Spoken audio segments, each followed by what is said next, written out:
please subscribe and don't forget to press the bell icon to get notified whenever we upload a new video. Plenty of stocks to discuss. Prakash Diwan joins in now to make sense of all the news flow. Prakash, hi, morning. Another acquisition by Motherson Sumi, and it looks pretty good. Your own thoughts? Yeah, so I think the market also kind of liked the sense that there was something coming, and what's very particularly good about this acquisition, Sonia, is that it talks about augmenting the capacities of the company within the interiors of the car. And a lot of these things is something that will not be vulnerable to any disruption if EVs take over largely. So that's one very clear thing, that they are investing into the right spot. And it also gives them a lot of new geographies that they were, like Philippines is a big market for Raidel. And interestingly, you know, the client base is something that, so you have the SsangYongs of the world, you have Peugeot. So there's a whole host of accretive elements coming in. So I think the synergies will, you know, importantly what this acquisition tells us is SMP, Motherson Sumi as a group will deliver 2020 numbers, whether it's inorganic, organic. So don't, you know, take this company so lightly. And it had slipped fairly significantly when you had this sell-off in the month of Feb. I think that's the opportunity to buy into these quality companies, and don't wait for such events to buy them. This is too late to kind of buy. In fact, yesterday it was 4% or 5% up. Yeah.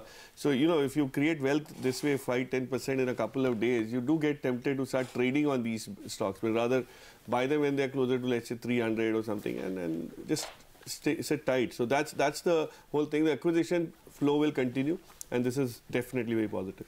Actually, there are so many auto stocks and news to discuss. I thought I'd just leave it to the two of you, since you all are the auto experts. We'll end up taking more time if we do that. Okay, well, actually you could, because today I think they will be on the radar. Yes. There's the Shimamato numbers which look very good, announced to the exchange. And more generally, since you're not talking about, you know, Motherson, since the auto companies seem to be dishing out excellent numbers even for March, which auto ancillaries would you concentrate? You know, so I have a little bit of a different view that the bullishness on OEMs will not completely be correlated on ancillaries. For the simple reason, when there's a change that's happening in OEMs, Lata, and that is the input side is going up in terms of costs. It's almost about 10 to 12, 13% for most companies. Now, when that happens and your revenue is expanding, OEMs get a very strong rationale to sit with the ancillary service provider, the vendors, and say, hey, you need to bring the prices down because I'm giving you better volumes than ever before, but I'm taking on the heat of the input side. So that ends up happening to ancillaries in such a scenario. So don't expect that, you know, that will completely correlate to better returns, profitability. Yes, they will see top line growth. There's no doubt on that. But it may come at the expense of margins. Yeah, it will. And then what's happening is look at two-wheeler sales. So there's a very simple negative news for Honda. They've had a recall of about 56,000 scooters. Now, for the first time, Honda has blinked on and scooters is their forte. You know, they're the leaders there. I think that's going to help TVS a lot. Because they already have inventory which is exactly in the same price points which Honda has. So I think these are news flows that you would have to use to, and look at the way TVS numbers came. So in autos, apart from passenger cars, I think I'm extremely bullish on Escorts because the kind of number growth that they are coming up with is phenomenal. VST Tillers as well? VST is the other one. I know Sonia and I keep on talking about this. At 800 it looked expensive or not expensive but well priced. 1500 does so, but at every price point they actually, you know, give you that kind of a growth impetus which is commendable.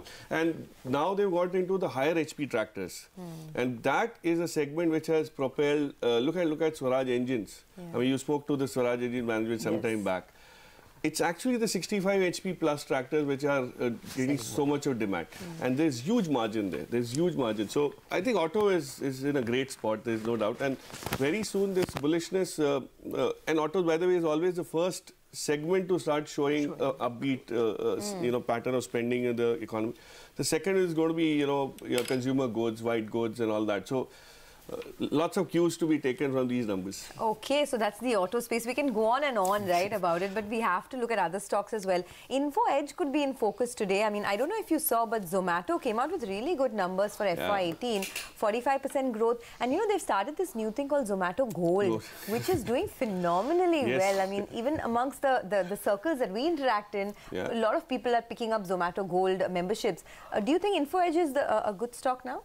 I think it has all this thing portents of firing on all cylinders, because Naukri is finally kind of coming back in this thing in terms of Are jobs coming back? No, so job searches have started. So what happens is people also start looking at newer options. So whenever you have a new talent acquisition plan, you will have to use people like Naukri, even if the number of people you recruit is much lesser, because there's no other way you can reach out. And it's become one of the most cost-effective given the digital invasion within the target audience.